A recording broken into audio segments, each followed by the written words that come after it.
All right, now we're going to go backwards and I'm going to do that scatter plot. But I think we understand the difference between a funnel chart and a waterfall chart. It's two very different types of data, despite the sometimes seeming commonality between their two names.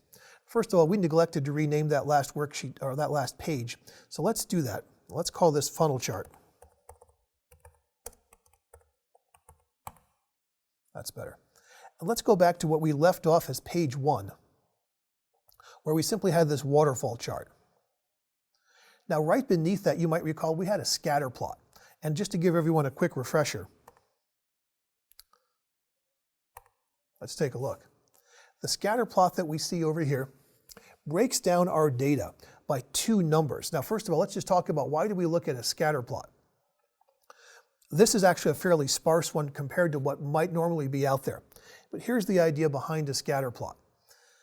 Scatter plots are great for finding all the outliers in your data, all the anomalies that you didn't expect. The closer you get to the vortex of a scatter plot, the more chart occlusion occurs. Occlusion is just the process of one data point overlapping other data points. But for an analyst, all that data down there at the vortex or the intersection of the X and the Y, we kind of knew that was going to happen anyway. It's not terribly interesting data. And if it was, I would visualize it very differently. I'm looking for all the outliers that broke away from the trends and from the expectations. You'll also see some time markers down below. We're going to do this in the next segment. What I'd like to do now is simply build this out.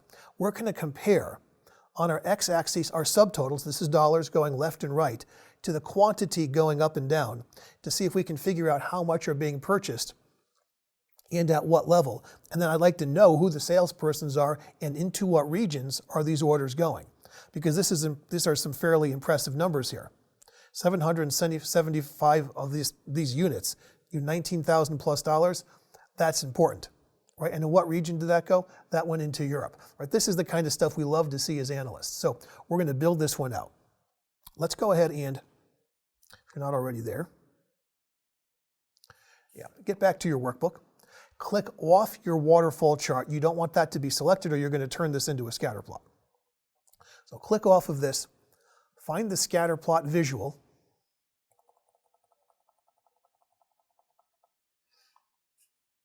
There we are.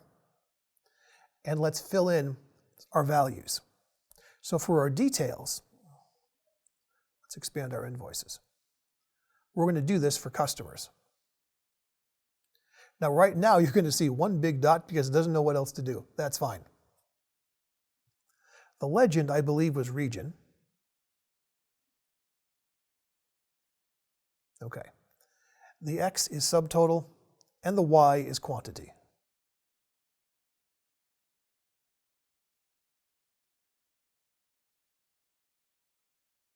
There we are. There's our first basic scatter. Now, don't worry about size right now, and don't worry about the play axis. There's something coming up on that. I'm going to have everyone watch just for the moment. We need everyone just to kind of see what we're looking at. For data, your tooltips should work. There we are. Yes, we can certainly drag profit down there into tooltip if you like.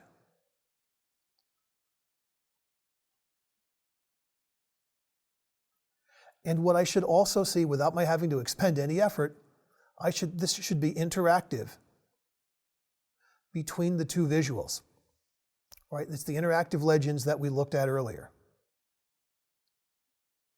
Whatever I select on one side becomes reflected in the other.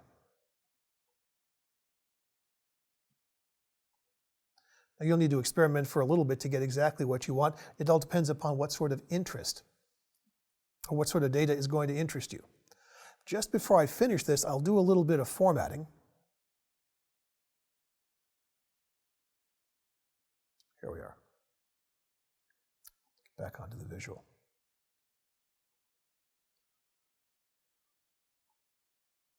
The labels will just be too big a headache, so we're going to leave those off.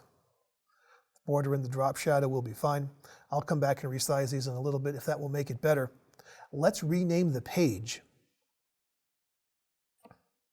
Waterfall chart and scatter plot.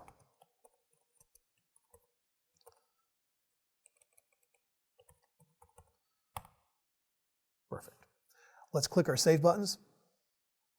And then we're going to do a little bit more with this scatter plot in a few moments.